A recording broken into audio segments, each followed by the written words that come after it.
the world, shrouded in darkness. The darkness we see is not merely the absence of light, but a profound shadow cast by the weight of human sin, a separation from the light of God. Yet,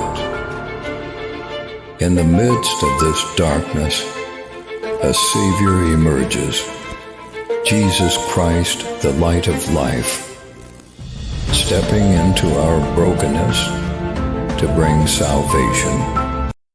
Selamat bergabung di komunitas The Power of Love dan nikmati penjelasan dari hambanya yang menyampaikan firman Tuhan hari ini. Dan jangan lupa subscribe, like, komen, dan share. Terima kasih.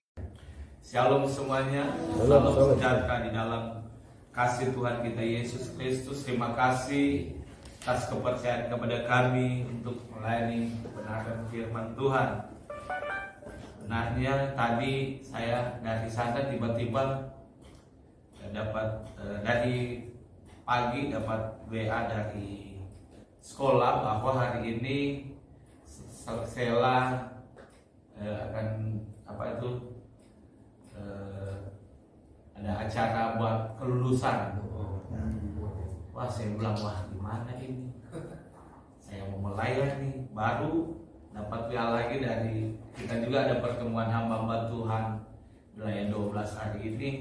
Jadi saya bilang, wah ini satu kepercayaan, saya harus datang ke Panti karena itu satu kepercayaan yang Tuhan berikan buat kami hamba Tuhan. Ya, puji Tuhan, dan saya bersyukur pertolongan Tuhan ada dalam hidup kita, amin. Sehingga boleh telepon sama Bapak Jenly, bisa enggak antar Ibu Anita ke sekolah sama Sela, karena hari penting hari ini buat kelulusan ke Sela.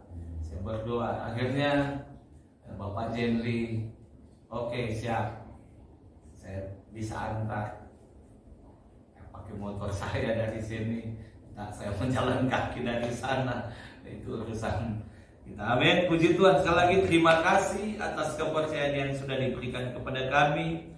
Buat Bapak Gembala, Bapak-bapak hamba Tuhan yang hadir, semua yang ada, staf yang ada, yang sudah mempersiapkan kita untuk melayani Tuhan.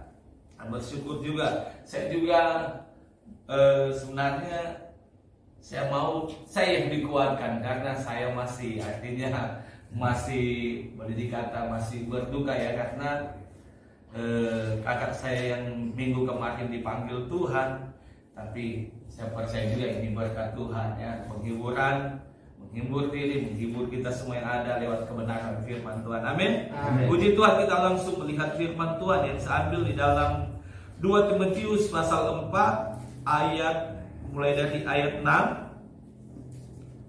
sampai ayat 8. 2 Timotius pasal 4 mulai dari ayat 6 sampai ayat 8. Sudah dapat? Sama-sama kita baca 1, 2, 3.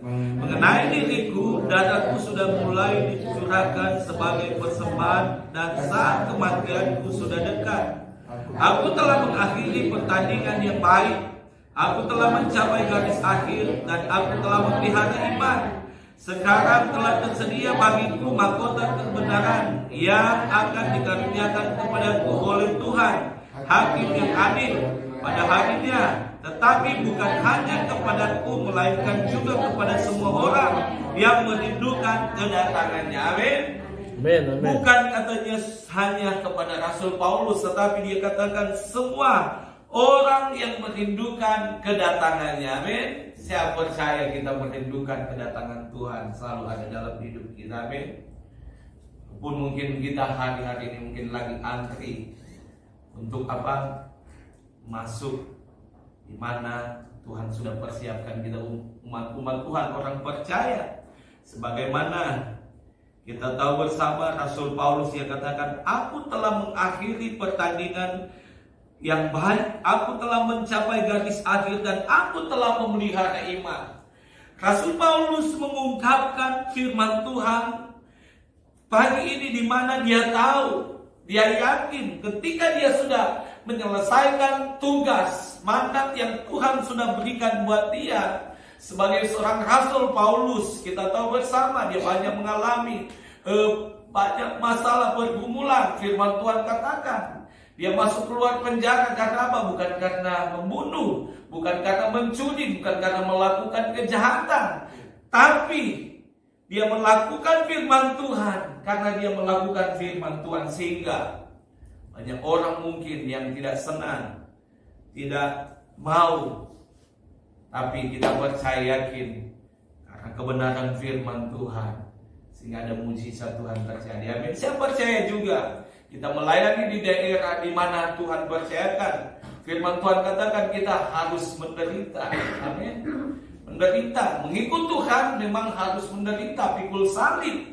Salib yang Tuhan beri buat kita berbeda-beda, tapi menuju ke satu yang sempurna, amin, yaitu surga yang kekal buat selama-lamanya. Sebagaimana kita tahu bersama Rasul Paulus, kita tahu bersama sebelum dia dipakai Tuhan, dia seorang tokoh agama Yahudi yang luar biasa, penganiaya jemaat.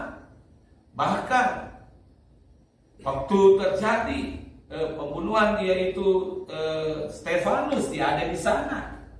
Kita melihat, tapi ketika Allah menangkap dia, menjadikan satu alat yang mulia, yang luar biasa, sehingga dia memberikan hidupnya untuk Tuhan. Ketika dia ditangkap oleh Tuhan, apa kata Rasul Paulus?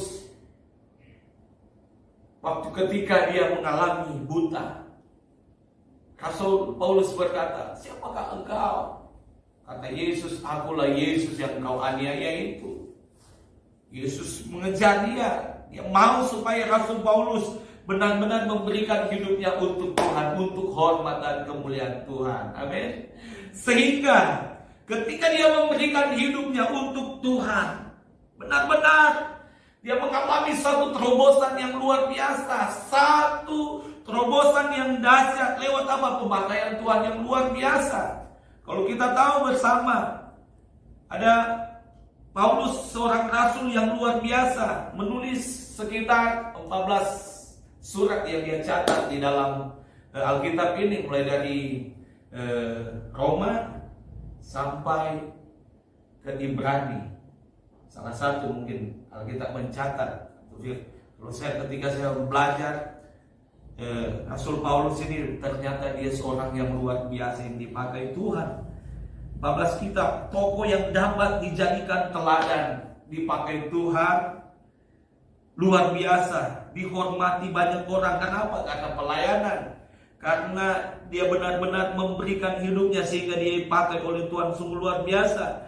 Pelayanannya sangat jadi berkat bagi banyak orang dan dapat mengakhiri hidup dan pelayanan dengan sukses. Amin. Dengan sukses. Karena apa? Karena dia tidak mau pelayanan yang dia lakukan, dia tidak mau pelayanan itu hanya formalitas, hanya rutinitas, tapi dia mau pelayanannya itu benar-benar menyenangkan hati Tuhan. Amin. Itu yang dia lakukan sehingga dia boleh mencapai garis akhir dengan baik. Kalau dalam bahasa Inggris apa itu Pak? Finishing well, ya. Mencapai garis akhir yang baik. Sesuai arti namanya Paulus. Dia orang kecil. Dulunya namanya Saulus. Kalau saya belajar bahasa aslinya, Saulus yaitu seorang besar.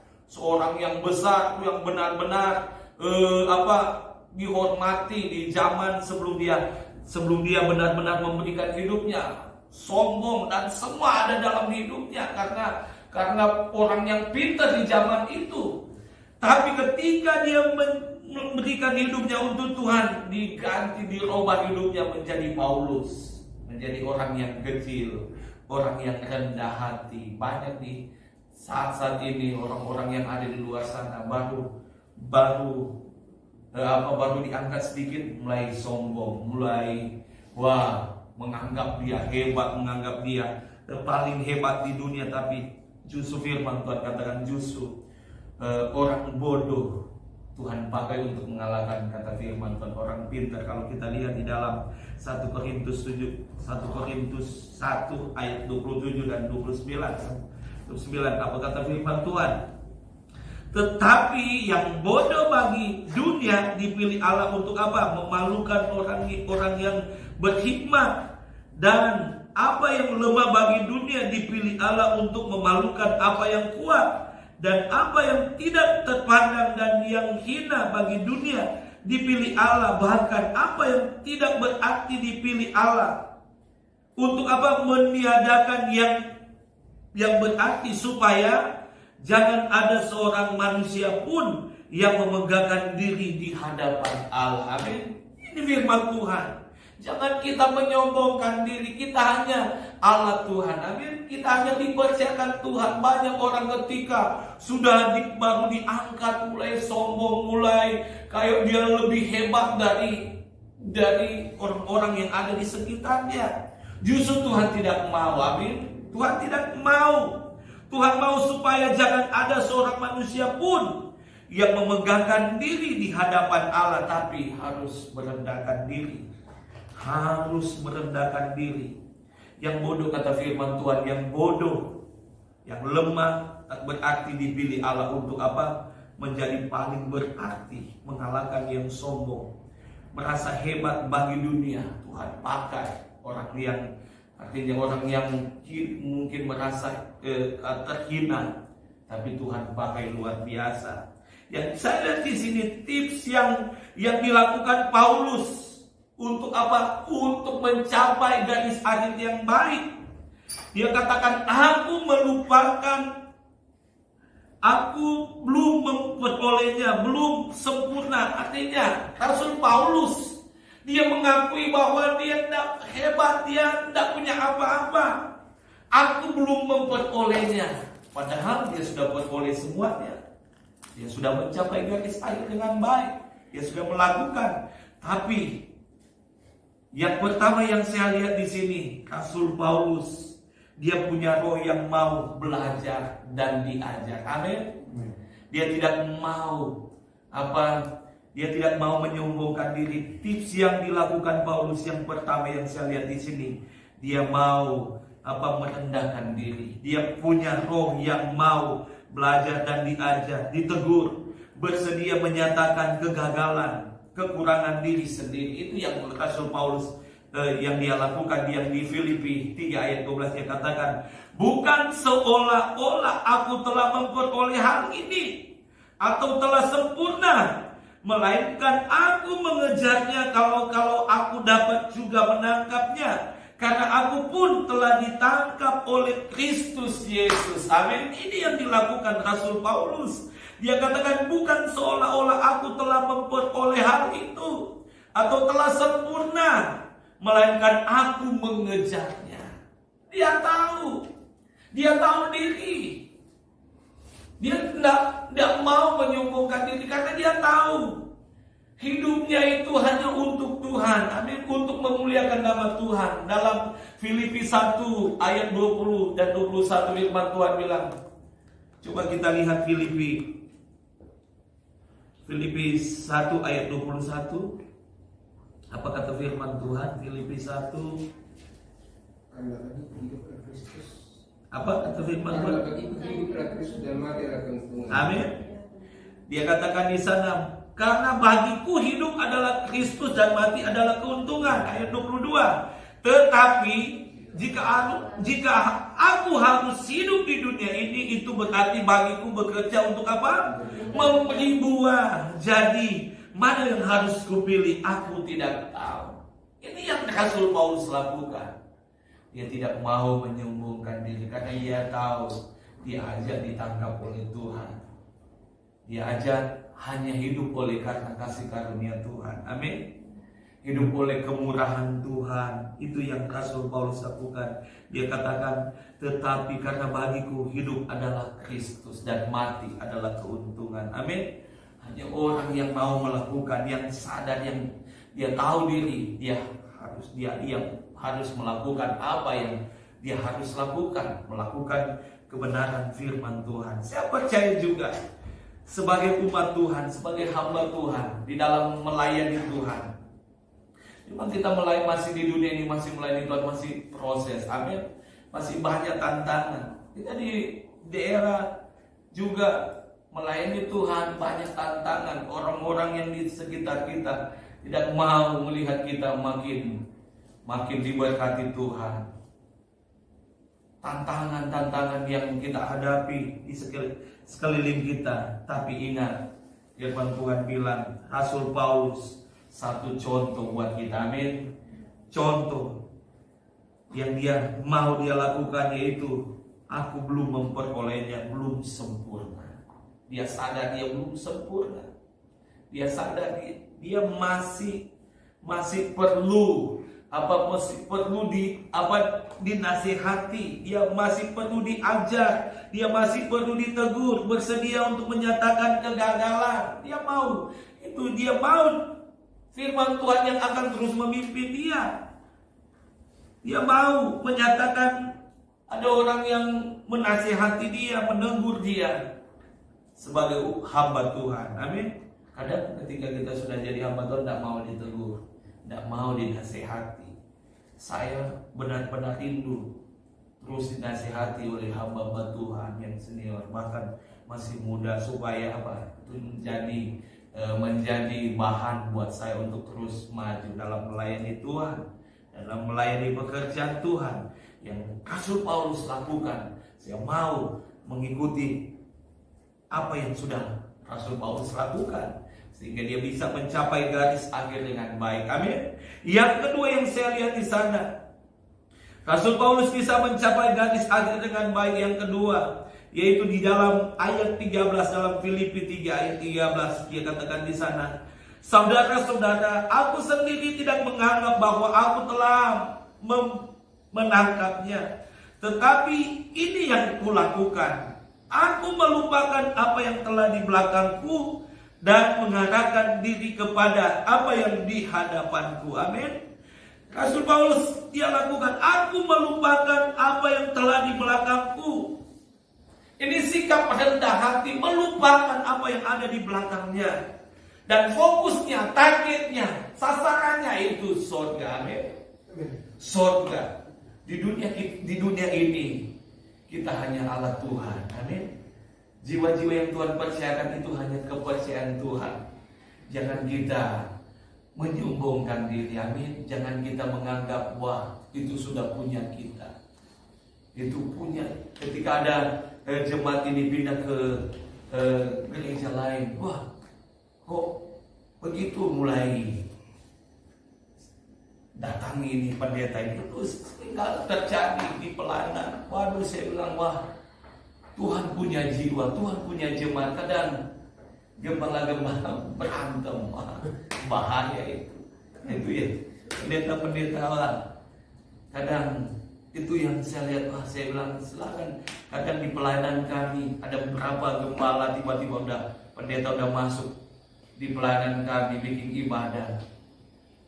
Awalnya saya kok seperti itu ya, walaupun belum jemaat kita.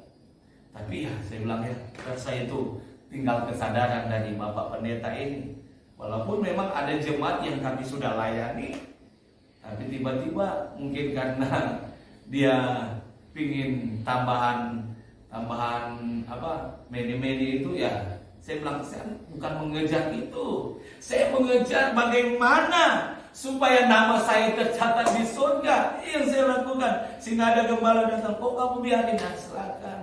Itu jiwa punya Tuhan. Ya mungkin karena dia lihat wah rumahnya besar, mungkin berduit. Saya bilang aduh, saya tidak seperti itu. Saya mau melayani dengan dengan tulus, dengan sungguh-sungguh sama Tuhan. Saya tidak mau cuma karena ada jemaat punya harta. Saya tidak mau diatur oleh jemaat. Enggak, kalau jemaat mau kita layani silakan. Tapi kalau kita mau kejar-kejar ya waduh, saya bilang itu Tuhan tidak mau. Sehingga saya mau mengejar apa yang benar-benar yang sempurna, yaitu surga. Saya mau itu lakukan. Saya katakan aku melupakan, Rasul Paulus katakan aku melupakan Apa yang telah di belakangku, sikap yang rendah hati. Amin. Tidak suka simpan kepahitan. Ya, ini yang Tuhan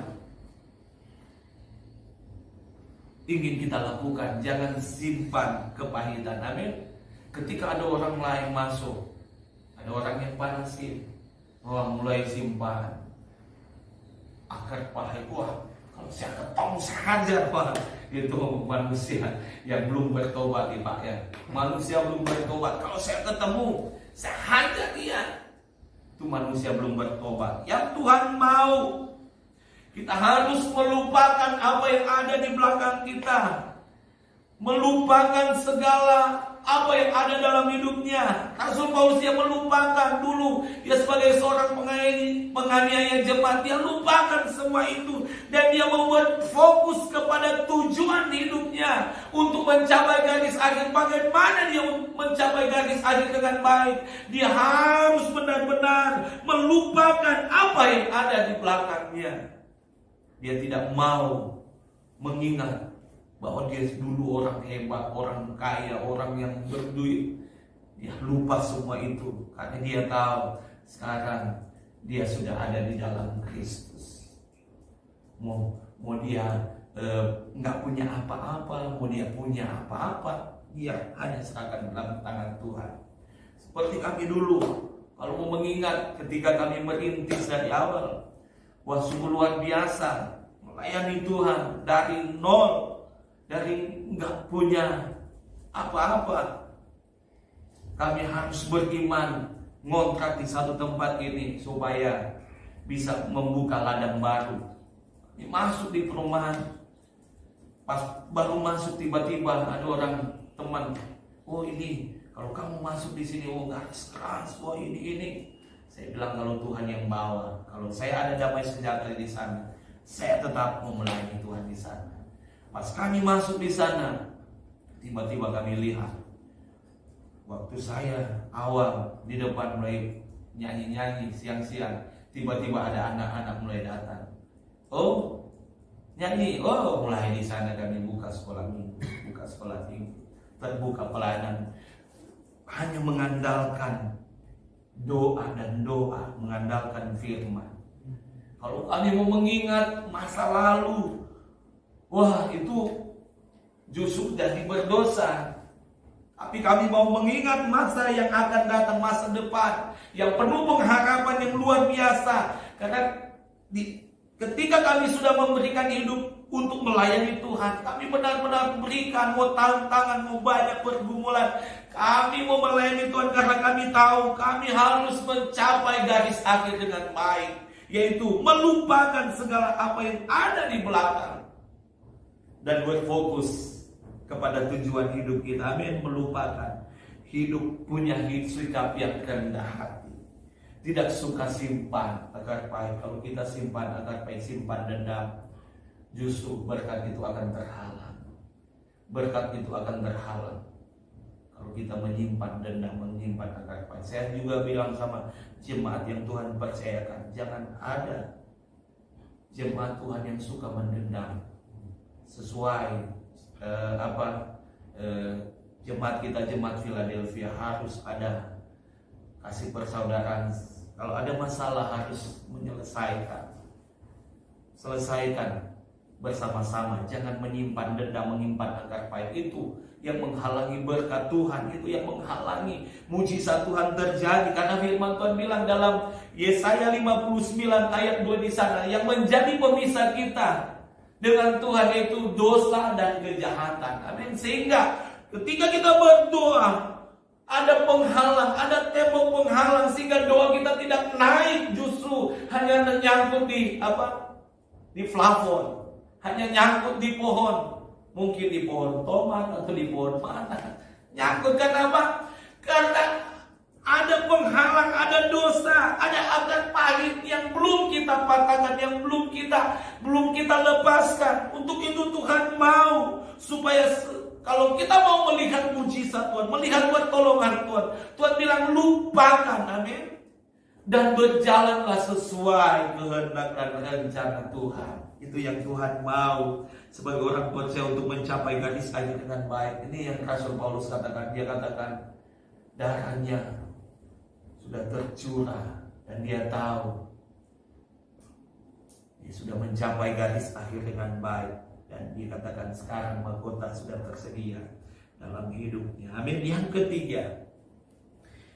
ketiga masih dalam Filipi 3 ayat 13. Saudara-saudara, aku sendiri tidak menganggap bahwa aku telah menangkapnya, tetapi ini yang kulakukan.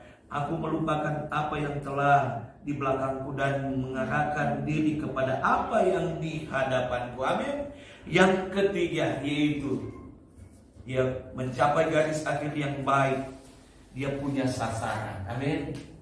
Sasarannya ketika dia melakukan firman Tuhan, ketika dia sudah selesai menjalankan tugas pekerjaan yang Tuhan sudah percayakan, sasarannya bagaimana supaya dia mendapatkan mahkota kehidupan yang Tuhan siapkan buat dia. Amin. Mengarahkan diri kepada apa yang di hadapanku, mengarahkan diri yang ada di hadapannya, yaitu benar-benar surga yang sudah menantinya.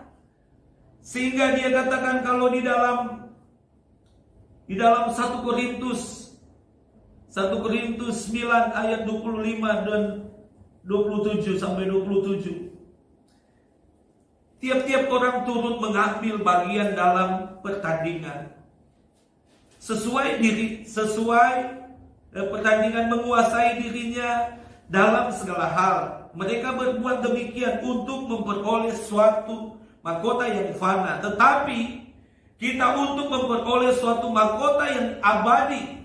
Sebab itu aku tidak berlari tanpa tujuan, dan aku bukan petinju yang sembarangan saja memukul, tetapi aku melatih tubuhku dan menguasainya seluruhnya, supaya sesudah memberitakan Injil kepada orang lain, jangan aku sendiri ditolak.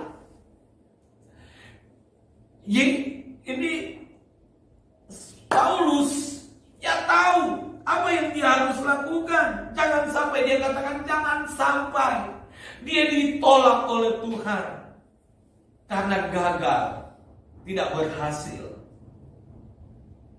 Yang Rasul Paulus lakukan selama dia melayani Tuhan, masuk keluar pelayanan, perjalanan pertama, perjalanan kedua, perjalanan ketiga, mulai dari Roma, dia mau pelayanannya benar-benar menyenangkan hati Tuhan. Amin. Bukan menyenangkan manusia. Walaupun seringkali terjadi masalah antara Rasul Paulus bersama rasul-rasul lain. Ayo bilanglah Apolos dan lain-lain. Yang Rasul Paulus mau ketika dia menyampaikan firman Tuhan, jangan sampai dia ditolak oleh Tuhan. Amin. Jangan sampai, sehingga firman Tuhan katakan, bukan setiap orang yang berseru-seru kepadaku Tuhan, Tuhan yang masuk kerajaan Allah, melainkan mereka yang melakukan firman Tuhan. Mereka yang melakukan firman Tuhan. Firman Tuhan katakan ada mereka sudah melakukan banyak mujizat, membangkitkan orang, tapi ditolak oleh Tuhan. Karena apa? Karena melakukannya dia belum benar-benar memberikan hidupnya untuk Tuhan. Amin. Tuhan bela firman, tapi setiap hamba Tuhan menyampaikan firman Tuhan, memang banyak terjadi mujizat Tuhan. Tuhan bela firman, tapi kalau soal pribadinya itu urusan Tuhan. Amin. Itu urusan Tuhan. Seperti Rasul Paulus katakan, jangan sampai aku sendiri ditolak oleh Tuhan. Ini yang dilakukan oleh Rasul Paulus. Dia mau mengarahkan diri kepada apa yang dihadapannya, punya sasaran. Selalu mau sibuk menyelesaikan pekerjaan besar. Tidak memalingkan perhatian pada hal-hal kecil. Tidak mudah tersinggung, marah atau kecewa. Tidak mudah tersinggung, tidak mudah kecewa atau marah. Walaupun seringkali disakiti, Rasul Paulus seringkali dihina, bisa aja kalau mungkin dia seperti dulunya, kalau dia kembali ke masa lalunya daging, namanya masih manusia daging, bisa dia berontak, bisa dia melawan. Tapi karena dia tahu dia sudah diubahkan oleh Tuhan, amin. Dia sudah di dalam Tuhan, sehingga dia mau mengarahkan diri kepada apa yang di hadapannya, yaitu punya sasaran, selalu mau sibuk menyelesaikan pekerjaan-pekerjaan besar. Ketika ada masalah jemaat sama jemaat, dia selesaikan lewat apa? Lewat kebenaran firman Tuhan. Itu yang Rasul Paulus lakukan. Tidak memalingkan perhatian pada hal-hal duniawi, pada hal-hal negatif, tapi selalu berpikiran positif di hadapan Tuhan, karena dia tahu untuk mencapai garis akhir dengan baik dia harus lakukan semua ini, amin. Dan yang keempat masih di Filipi ayat 14. Dan berlari-lari kepada tujuan untuk memperoleh hadiah, yaitu panggilan surgawi dari Allah dalam Kristus Yesus, amin.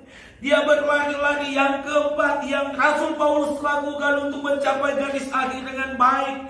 Dia berlari-lari kepada tujuan hidupnya, amin. Berlari-lari untuk memperoleh mahkota kehidupan yang luar biasa. Dia mau berlari-lari. Ini yang dilakukan oleh Rasul Paulus, berlari-lari kepada tujuan. Punya target, punya sasaran, amin, jelas. Targetnya jelas. Harus dapat hadiah, yaitu yang bersifat rohani, panggilan surgawi.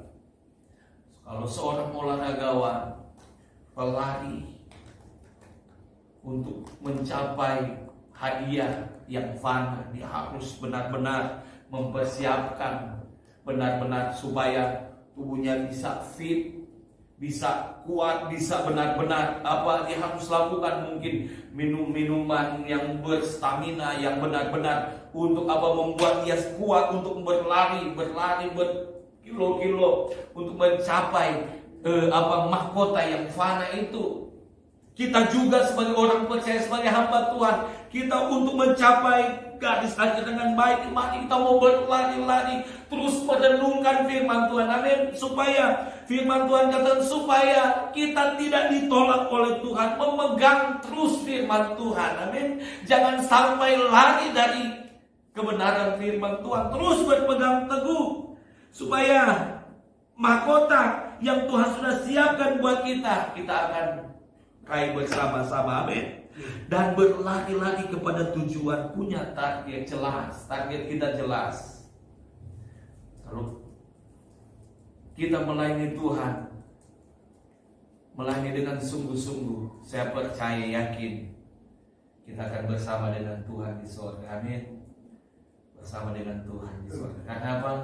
Rasul Paulus katakan sekali lagi, jangan sampai dia sudah menyampaikan firman Tuhan, tapi tiba-tiba Tuhan menolak dia. Tuhan menolak dia. Namanya tidak ada di buku kehidupan Tuhan. Sehingga Tuhan bilang, nyala kamu membuat kejahatan, aku tidak mengenal engkau. Banyak contoh dalam Alkitab, 5 gadis bodoh dan 5 gadis bijaksana. Mereka tidak mempersiapkan benar-benar apa yang harus dipersiapkan. Minyak yang benar-benar. Tapi yang bodoh ini, mereka yang membodohi diri mereka. Mereka anggap sudah cukup apa yang mereka pegang. Tapi ini yang 5 gadis bijaksana, tetap mereka mempersiapkan benar-benar supaya minyak yang ada dalam hidup mereka, urapan Allah benar-benar terus nyata dalam hidup mereka. Roh Kudus yang Tuhan sudah berikan buat mereka harus jaga, amin. Supaya jangan sampai padam pelitanya ketika mempelai itu datang. Apa kata firman Tuhan? Yang 5 sudah masuk, yang bodoh datang. Tuhan, bukakan kami pintu. Apakah Tuhan buka? Tidak. Tuhan bilang, pergilah. Aku tidak mengenal engkau. Haleluya. Tapi Tuhan mengenal kita. Amin. Tuhan mengenal kita seperti kita sudah bacakan tadi. Kita harus berlari-lari untuk mencapai target, mencapai sasaran kita, yaitu mahkota kehidupan yang Tuhan sudah siapkan. Ribu-ribu tahun yang lalu Tuhan sudah siapkan buat kita, yaitu mahkota kehidupan sorga yang kekal untuk selama-lamanya. Untuk itu mari jangan kita bermain-main lagi mengikut Tuhan. Jangan kita lagi bersantai-santai mengikut Tuhan. Mari ikutlah Tuhan dengan sungguh-sungguh. Amin. Ikutlah Tuhan dengan segenap hati, dengan segenap kekuatanmu. Karena itu yang Tuhan mau. Tuhan mencari penyembah-penyembah yang benar, yang menyembah Dia di dalam roh dan kebenaran. Itu yang Tuhan cari di akhir zaman ini. Tuhan mau supaya hidup kita benar-benar bersama dengan Dia. Tuhan tidak mau manusia yang ada di dunia ciptaannya masuk neraka. Tapi masih ada aja yang tidak mau bertobat, yang tidak mau melakukannya. Rasul Paulus ketika dia memberikan diri, bahkan dibaptis, dia memperoleh keselamatan. Karena kita tahu bersama, Yesus sendiri yang melakukannya. Yohanes berkata, aku tidak layak untuk apa? Menyentuh aja jubahnya. Dia tidak layak. Tapi Tuhan bilang, untuk menggenapi firman Tuhan. Saya terus menyampaikan firman Tuhan kepada jemaat, jangan sampai kalian belum bertobat, belum benar-benar memberikan hidupmu sungguh-sungguh sama Tuhan, sehingga ketika engkau mati, engkau meninggal, engkau tidak mendapatkan bagian surga. Saya juga bilang sama keluarga saya, kakak-kakak saya, pegang terus firman Tuhan, pegang terus, jangan lari dari firman Tuhan. Masih banyak keluarga kami yang masih belum bertobat. Ya, kalau di sana Gemim, kalau di sini di Sumatera HKBP. Saya pernah tantang saudara saya yang boleh dikata Siamas kalau di Protestan, di Gemim. Dia bilang, wah, bahwa baptisan itu nggak benar. Saya bilang, mana firman Tuhan bilang? Justru di Alkitab hanya ada baptisan air. Kalau soal persik itu zaman raja-raja untuk pergi berperang harus dikasih modal. Tapi untuk itu saya bilang, mari beri hidupmu dibaptis, selamatkan dirimu, datang sama Tuhan supaya nama kita tercatat di surga. Amin. Itu yang saya lakukan, sehingga ada opung-opung yang sudah tua yang kami layani. Dia, saya katakan, sebelum dia sudah sakit-sakit, sebelum dia dipanggil Tuhan, saya tanya, sudah terima baptisan belum?